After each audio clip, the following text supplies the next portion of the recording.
నానా దిగు. ఎక్కడ తీసుకొచ్చావురా? నేను ఓల్డ్ ఏజ్ హోమ్లో జాయిన్ చేద్దాం తీసుకొచ్చాను నాన్న. ఈ ఇంటర్ ఇది నానా నువ్వు ఇంట్లో ఉండడం వల్ల నాకు మా ఆవిడకి పిల్లలకి చాలా ఇబ్బందిగా ఉంది నాన్న. నేనేం చేశానురా? నాన్న వయసు వచ్చాక మూలన కూర్చోవాలి నాన్న. నువ్వు అలా కూర్చోవు, పెట్టిన తినవు, అది కావాలి ఇది కావాలని నష్టపెడుతూ ఉంటావు.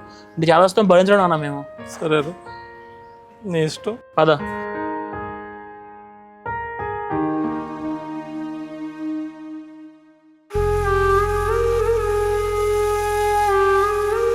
చెప్పండి. ఈయన మీ ఓల్డ్ ఏజ్ హోమ్లో జాయిన్ చేసుకోవాలి. తను ఎవరు? మా నాన్న నెలకి ఎంత కట్టాలో చెప్తే కట్టేస్తాను. ఎక్స్క్యూజ్ మీ, మా దగ్గర కొన్ని టర్మ్స్ అండ్ కండిషన్స్ ఉంటాయి. ఏంటవి? 2 వారాలకు ఒకసారి వచ్చి చూడాలి, నెలకు ఒకసారి వచ్చి ఇంటికి తీసుకెళ్ళాలి. ఏయ్ నీకు బుర్ర ఉందా? ఆయన మేము ఉంచుకోలేక వదిలేస్తుంటే మళ్ళీ మమ్మల్ని రమ్మంటే వేడి. 25 ఏళ్ళు మిమ్మల్ని కని పెంచిన ఆయన కోసం టైం కూడా కేటాయించలేరా?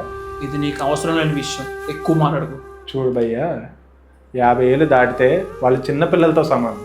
కష్టాలన్నీ దాటుకొని నిన్ను పెంచితే కష్టంగా ఉందని వదిలేయడం కరెక్ట్ కాదు కదా. బాబు, నేను ఇంట్లో ఉండడం మా అబ్బాయికి ఇష్టం లేదు. నేను ఇంట్లో ఉంటే వాడు బాధపడతాడు.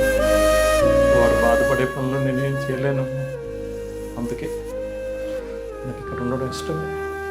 చూడు, నీకు నచ్చిందా జాయిన్ చేసుకో, లేదా బోల్డ్ ఓల్డ్ ఏజ్ హోమ్స్ ఉన్నాయి, అంతేగాని ఎక్స్ట్రా చేయకు. నీ ఇలాంటి కొడుకుని కన్నందుకు ఆయన ఇది అనుభవించాల్సిందే. డీటెయిల్స్ చెప్పండి. పేరు? అన్వేష్ రావు.